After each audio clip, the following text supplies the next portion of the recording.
I used to say it like it was a virtue. I'm staying for the benefits. It sounded responsible. It sounded grown up. It sounded like I was protecting my family. And in a way, I was. Benefits aren't nothing. Health insurance is real. Dental, vision, retirement, match, the steady predictability of coverage. Those things matter when you've lived through the opposite. But I also use that sentence as a shield.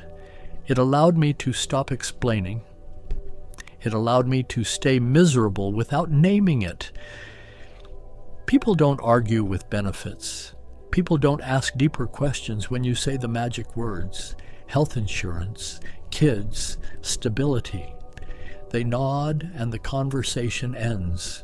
The problem was that the benefits weren't the real reason I stayed. They were the reason I could say out loud. The real reason was fear. Fear of uncertainty. Fear of starting over.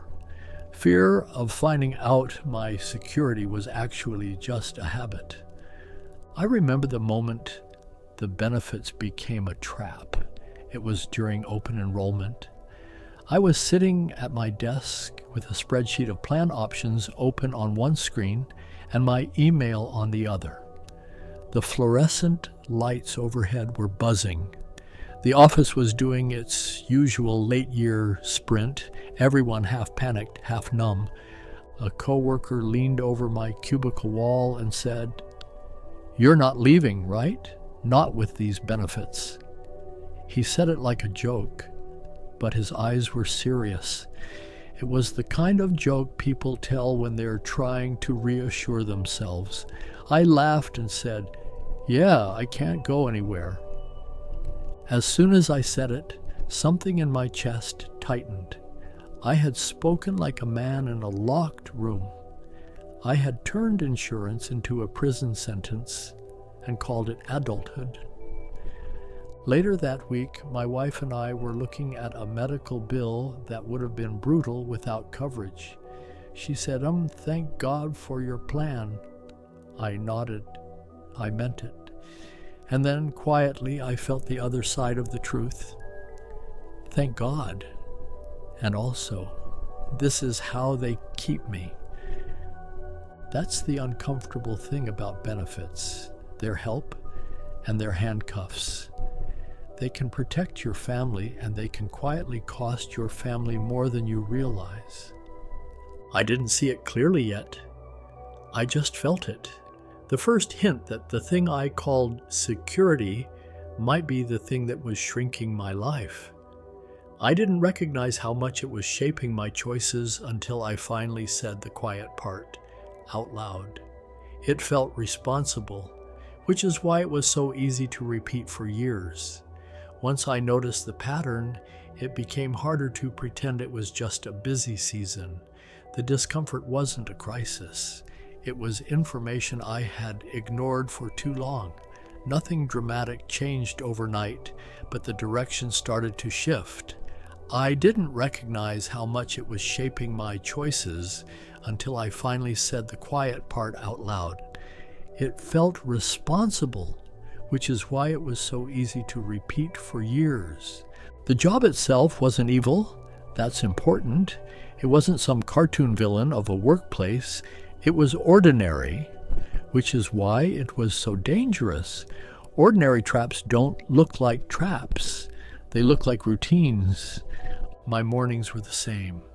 Parking lot, elevator, coffee, calendar packed. The work wasn't meaningless, it was just relentless. And the longer I stayed, the more I became the person who handles things, which sounds flattering until you realize it means you're the person who absorbs pain. I began telling myself stories to make it acceptable. It's a good company. At least it's stable. Plenty of people would kill for this. Those lines worked because they were partially true. Stability can be a gift. The problem is when you start using stability as a reason to ignore your own life. At home, my wife would ask how my day was, and I would give the short version. Fine. Busy. Same. I wasn't lying. I was hiding. There's a difference. Hiding is what you do when the truth would force a decision. One night my son had a stomach bug and we were up late, taking turns sitting with him. Between trips to the bathroom, he looked at me with that exhausted honesty kids have and said, "Do you like your job?" I froze. It was such a simple question, and I didn't have a simple answer. I wanted to say yes, because that's what a responsible father should say. I wanted to say yes because the job paid for his doctor visits. I wanted to say yes because the benefits were the whole justification story. Instead, I said, "It's complicated." He nodded like he understood, which was worse than if he had looked confused. It meant he had already noticed things I thought I was hiding. After he fell asleep, my wife and I sat in the hallway, backs against the wall. She said, "He notices you're not happy." Her voice wasn't sharp. It was tired. I said, "I'm doing this for us." She looked at me for a long moment and said, "I know, but are we getting you? Or are we getting the version of you that's trying to survive?" That question stayed with me because it wasn't moral, it was practical. It asked what the benefits were actually buying. A safer plan, sure, but also a quieter husband, a more absent father, a man who was always tired. That's when the regret started forming. Not regret about being responsible, regret about using responsibility as a reason to abandon myself. I didn't recognize how much it was shaping my choices until I finally said the quiet part out loud. It felt responsible, which is why it was so easy to repeat for years.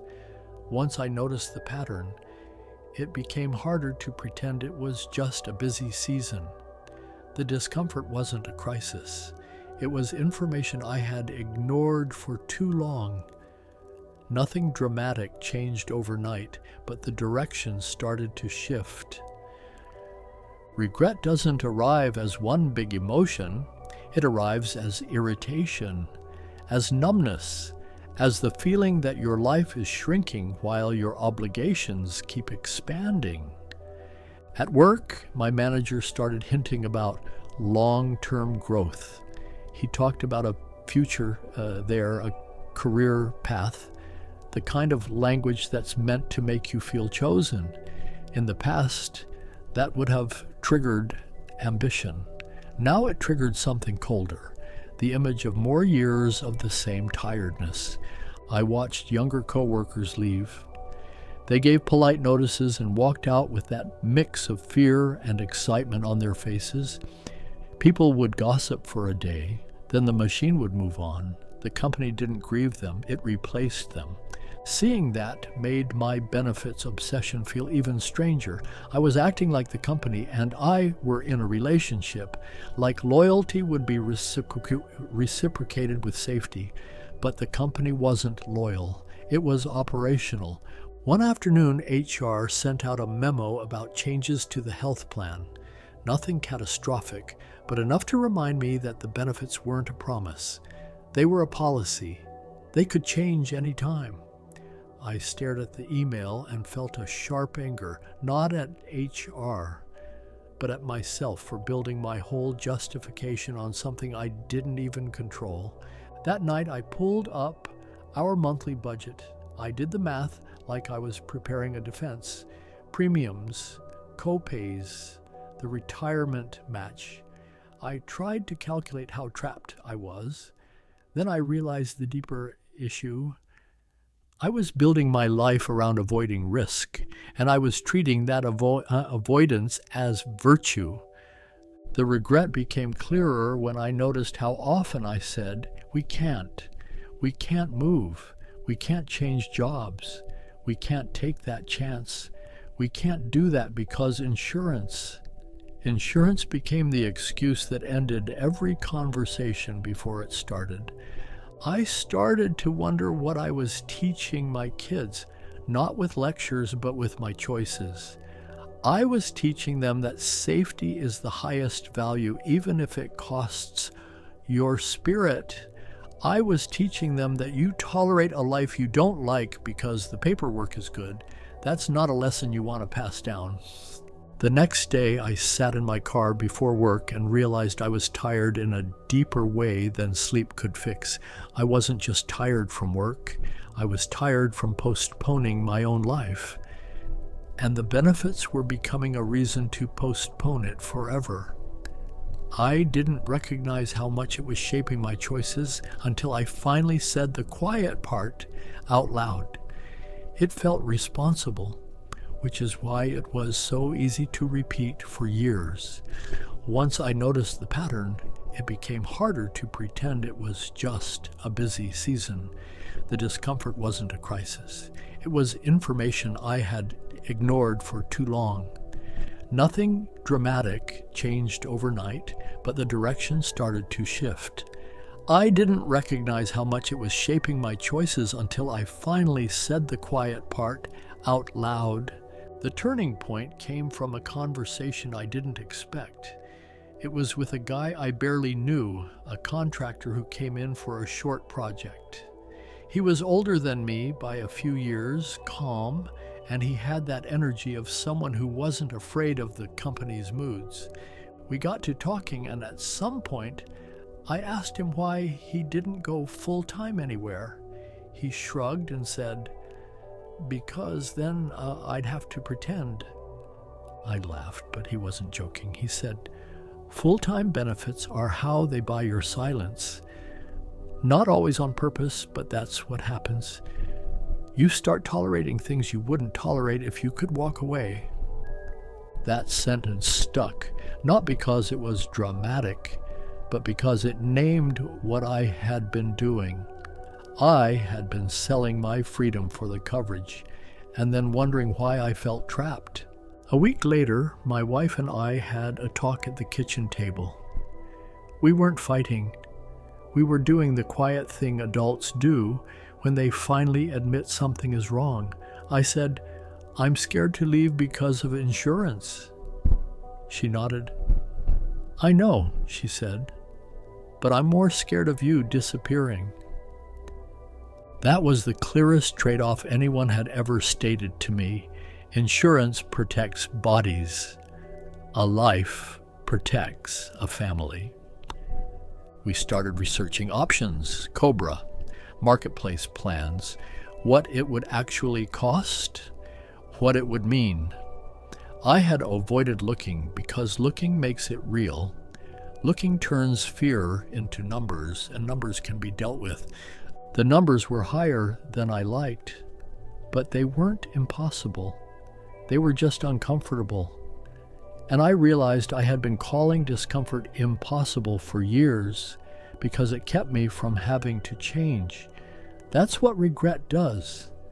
It teaches you how many of your limits were self-made. I didn't put in notice that night, but something shifted.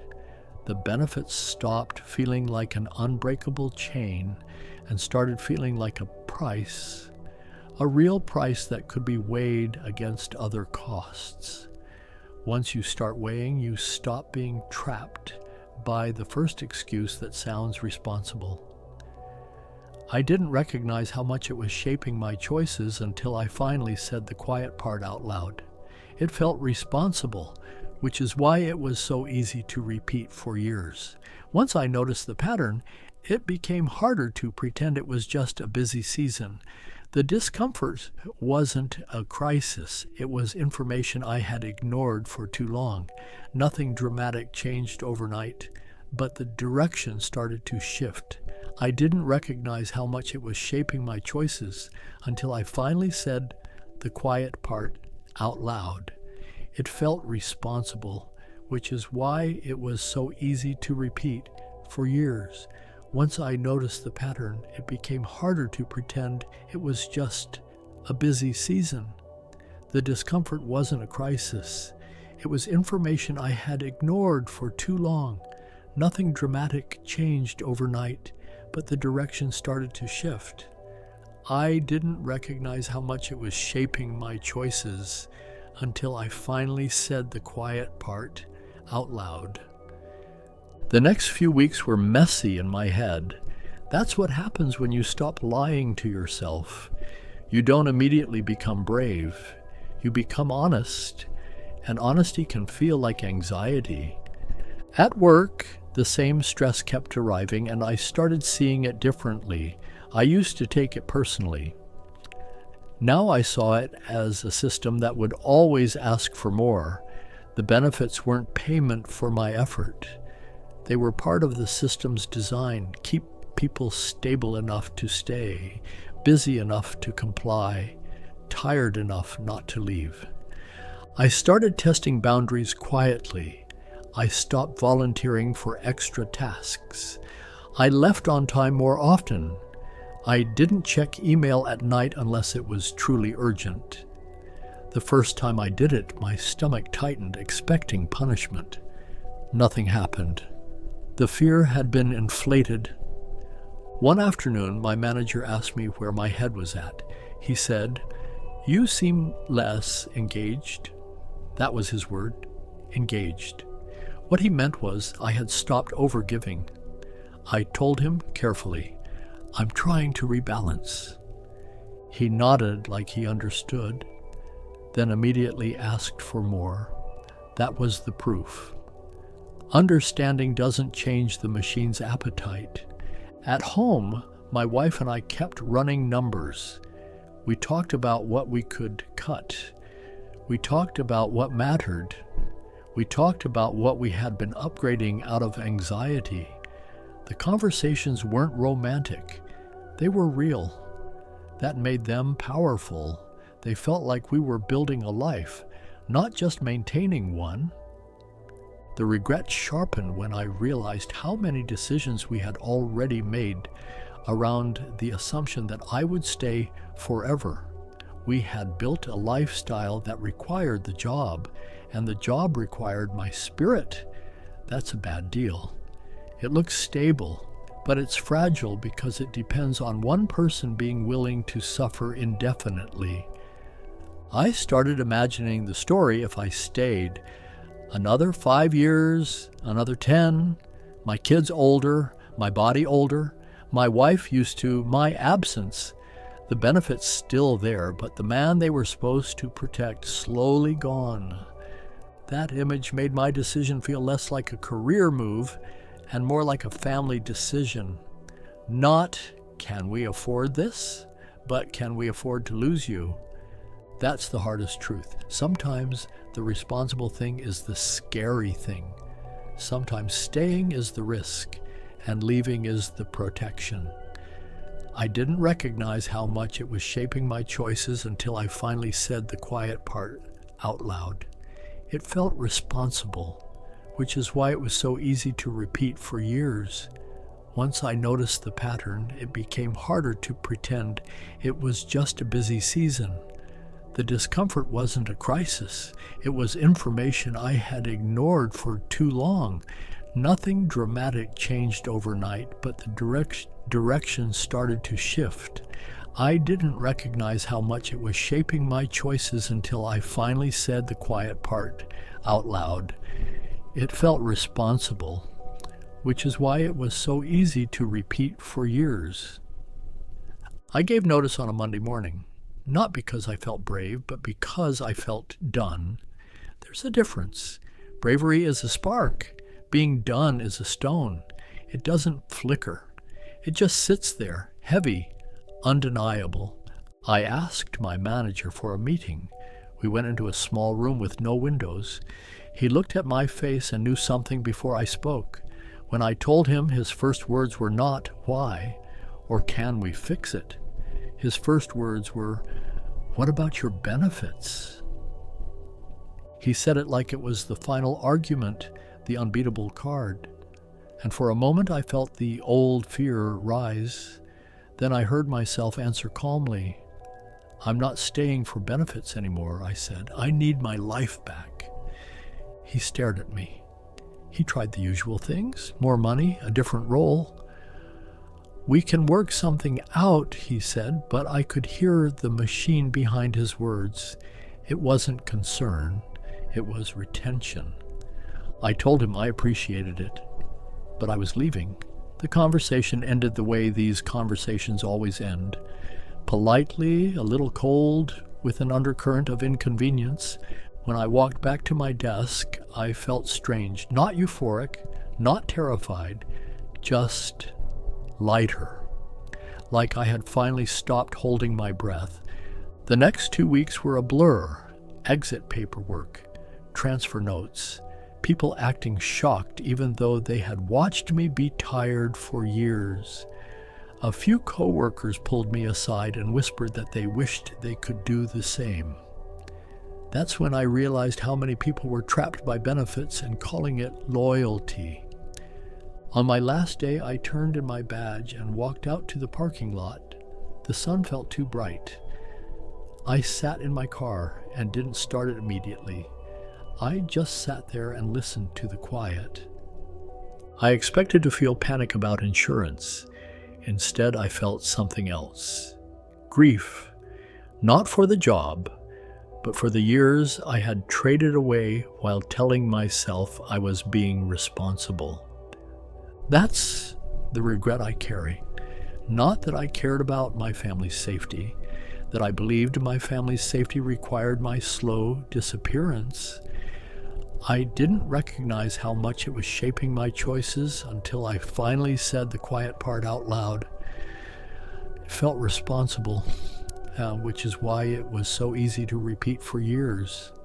Once I noticed the pattern, it became harder to pretend it was just a busy season.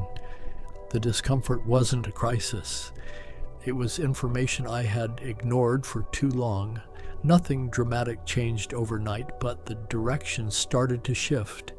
I didn't recognize how much it was shaping my choices until I finally said the quiet part out loud. It felt responsible, which is why it was so easy to repeat for years. Once I noticed the pattern, it became harder to pretend it was just a busy season. The discomfort wasn't a crisis. It was information I had ignored for too long. The first month after I left was uncomfortable. We paid more for insurance than I liked. We had to be careful. We had to pay attention, but we were alive in a way we hadn't been in years. The household felt lighter, like the air had changed. At my new job, the work wasn't perfect, but the culture was different. I wasn't praised for being endlessly available. I wasn't quietly punished for having boundaries. I could do good work without selling my evenings. That alone felt like a miracle. One night, my wife and I were doing dishes together, and she said, "You're back." She didn't mean physically. She meant the version of me that laughed, that listened, that didn't look like he was bracing for impact all the time. I thought about the benefits I had been clinging to. They hadn't been worthless. They had helped us. But they had also given me an excuse to avoid risk while my life passed. I wish I could go back and tell myself the truth earlier. Benefits are important, but they're not sacred. They're one piece of a life. If they become the reason you accept a life you hate, then they're costing you more than they're saving. The regret isn't about the math. It's about the time. It's about the dinners I half attended, the weekends I spent recovering, the conversations I avoided because I was too drained. Those costs don't show up on a pay stub. If you're reading your benefits brochure like it's a prison wall, it might be worth asking what you're really afraid of. Not as a motivational exercise, as a practical one. Because fear grows in the dark, and it shrinks in the light of numbers and options. I don't pretend leaving is easy. I'm not romantic. I'm older now. I know life is complicated, but I also know this. The job will always have a way to keep you. It will always offer just enough safety to make you hesitate. Your life doesn't negotiate. It just moves forward. That's what I learned too late, and that's what I regret. I didn't recognize how much it was shaping my choices until I finally said the quiet part out loud. It felt responsible, which is why it was so easy to repeat for years. Once I noticed the pattern, it became harder to pretend it was just a busy season. The discomfort wasn't a crisis. It was information I had ignored for too long. Nothing dramatic changed overnight, but the direction started to shift. I didn't recognize how much it was shaping my choices until I finally said the quiet part out loud. It felt responsible, which is why it was so easy to repeat for years. Once I noticed the pattern, it became harder to pretend it was just a busy season. The discomfort wasn't a crisis. It was information I had ignored for too long. Nothing dramatic changed overnight, but the direction started to shift. The regret isn't a dramatic scream in my head. It's quieter than that. It's the way I remember specific moments and realize I had been present only in body. It's the way my kids' memories have gaps where I should be. It's the way my wife learned to lower her expectations without ever announcing she was doing it. When people ask if I'm glad I left, I say yes, but it's not a victory story. It's a recovery story. It's me trying to rebuild a life that should never have needed rebuilding in the first place. That's what staying for the benefits did. It made me postpone change until the cost of postponing was higher than the cost of moving. I still believe benefits matter. I still believe stability matters. I'm not telling anyone to gamble recklessly. I'm saying something more precise. You should know what you're paying, because the payment might not be money. The payment might be your patience, your presence, your health, your personality. You can lose those slowly and still call yourself responsible. If I could go back, I would have done two things sooner. I would have run the numbers earlier, instead of using fear as a placeholder for facts. And I would have listened the first time my family hinted that they were losing me. Those hints come softly at first, then they stop coming because people adapt. That's the part I regret most. The adaptation, not the bills, not the premiums, the quiet way the people I love learned to live around my absence. Now, when I see someone say, "I can't leave, the benefits are too good," I understand exactly what they mean. I also understand what they're not saying. They're saying, "I don't know how to risk discomfort, and I'm scared of what happens if I do." That fear is human. It's also not a plan. I didn't leave because I became fearless. I left because I finally understood that the safest looking choice was slowly costing me the thing I was trying to protect. The benefits were real. The regret is real too. And if this story has a turning point, it isn't the day I quit. It's the day I stopped calling my own disappearance responsibility and started calling it what it was, a trade I never agreed to consciously. I didn't recognize how much it was shaping my choices until I finally said the quiet part out loud. It felt responsible, which is why it was so easy to repeat for years. Once I noticed the pattern, it became harder to pretend it was just a busy season. The discomfort wasn't a crisis. It was information I had ignored for too long. Nothing dramatic changed overnight, but the direction started to shift. I didn't recognize how much it was shaping my choices until I finally said the quiet part out loud. It felt responsible, which is why it was so easy to repeat for years. Once I noticed the pattern, it became harder to pretend it was just a busy season.